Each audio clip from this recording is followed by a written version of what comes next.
Tiara bela ka tiara tiara tiara ye we line gam dek.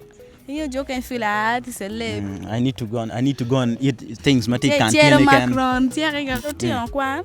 An ki gang kwan pan nyuta ni se le me rook twan boots uniform ti gang kwan. You always live so like others simple. students. Right, tajiri tutwal imi malu putami be luani emaji de os yatinium tutwal wati program wa mabawara bwani celebrity vibes kama wakelo celeb mamigi maaki bulo mapat komalami Uganda international yatinium tutwal ni atikela mera achel keken one and only sister Bestie Gyal. Yo. Itini itika nen smart makonya bepe. Thank you.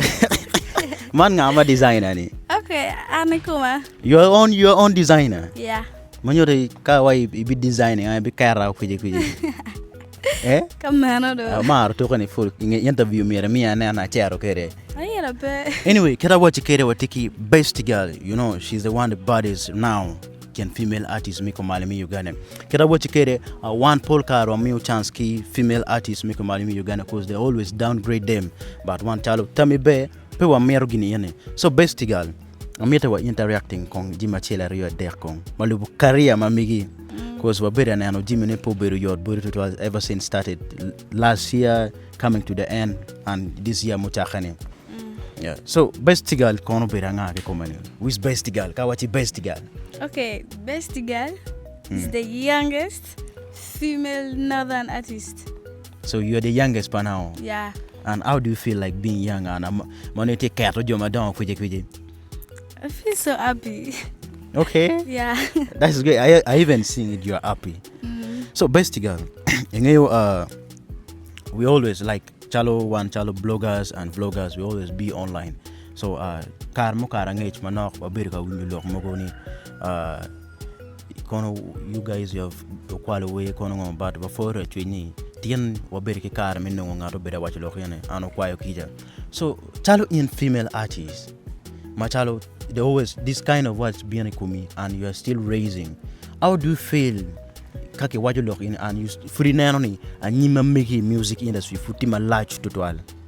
So, Kabora, I don't feel bad because I still have more hits. I still have more hit songs, so I don't feel bad. So, we call him, we explain to him. So, your racket command Emma, you can you Emma, and Benya Emma. Dong alok niao.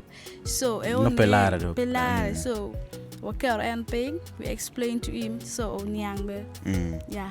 So, you know why Kurjimini Kauberika Teme, you make career and people battle career and cause you know, Kadano Berika local negativity come in Machalo Dada. Because we have Jomanity can you down my taking you brainwashing with you at full. I don't tell my Bestie Gyal right kono gikeri tam wigini. Yeah, balo because you know one way you earn money with your name. So don't ka in you baleo. Don't you mo can pay manu kilu carry show. Nya indong ngini. So no. Marti me command. Yeah, so be so one tamaro minake fans any or very steady. Like kadung you're following someone, but I will look at industry lock doing. So exactly. Industry lock doing food. Yeah. So the way my mom magiti wakane, ina takiti biyon kamonye. Kibikelu look this one is being fucked. Kong look madung niyo kere do automatic career mamigita mara watching consistency nani focusing goal mamigi those words in boberu tie. So Bestie Gyal maramanyano chakane ano war already pay one kasit puma and the song is going viral even though the ngur mo ger be akate bara like foil chweni you guys have resolved it. So ngomanyen badak ma fans me expecting apart from ready pay. Okay, before I go back to school, I'll be water audio. So you're still in school? Yeah, I'm going back this year. Which year I'm going? Actually, I think it's near 4. So you're sitting your O level this year? Yeah. By the way, my foot chair mabo.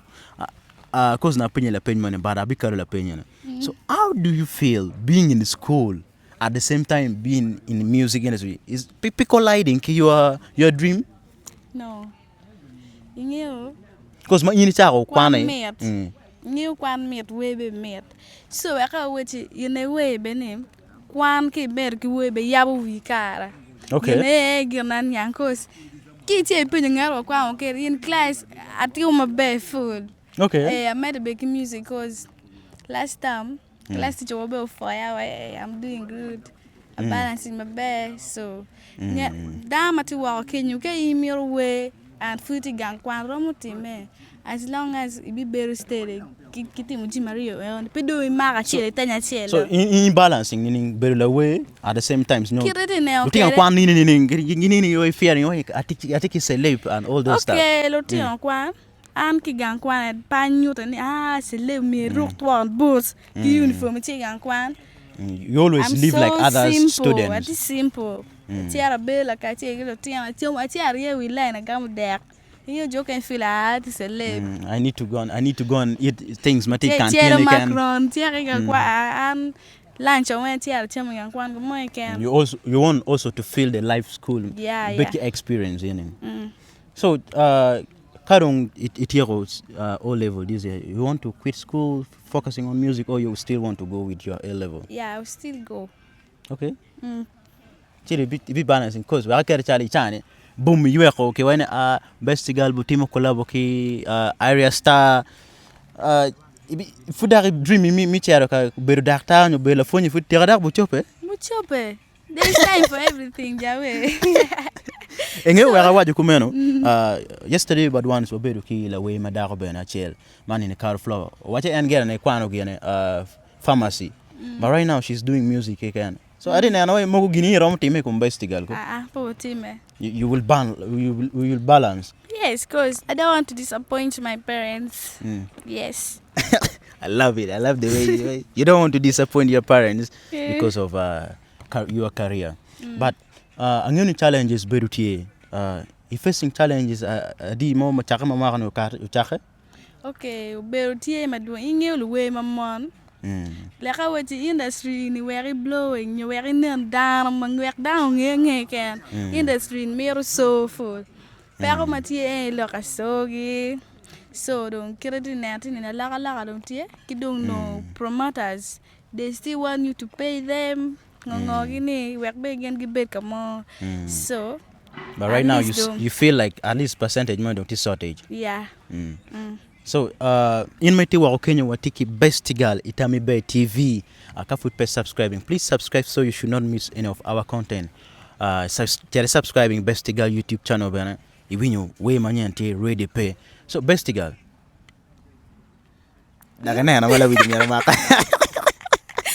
Anyway, Bestie Gyal ingeo macharo la we madaro. Normal ti wako kuya she's also a girl. Be mogo no ti gang kwan chalo yen.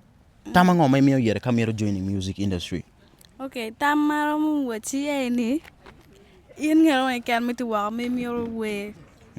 Bin ki tunyi mi ber ki career mi we. Pedare bin ki tunyi kene. Cause pay what ko pilario. Pay what ko pilario. And we tunyi be ter be ki wich. Pay be jengi to twale kom da at least sometimes tim Jimmy ni yo ni bera. Yeah. La gada mereba. So kawa cherka giko program amegwa you may celebrity vibes kera waji kere food watiki Bestie Gyal man is the baddest female artist in northern Uganda. So Bestie Gyal, your last word to your fans before you will leave. And what is the new projects coming, then we can call it a day. The new project is called Betty Gyal ni we love the Maggie. So we should have hope. Yeah, you should be with hope. So fans just go straight to my YouTube channel, so Bestie Gyal, be no way and I'm going to go. Subscribe, like, and share. And comment. Yeah. Comment Pierre Terba. Pierre Terba, where you come about. Exactly. Yeah. So for you in my total me malu Itami Bay TV, oberu kila we watch our favorite artist Bestie Gyal. So in my tell you liar, in my take a more can make sure let's support our own talent. Most especially female artists. You know, we don't female artists mamegwa tima knock total. Let's boost magitiene. Wanene kumala mi Uganda chero malo. Afo ima tek total.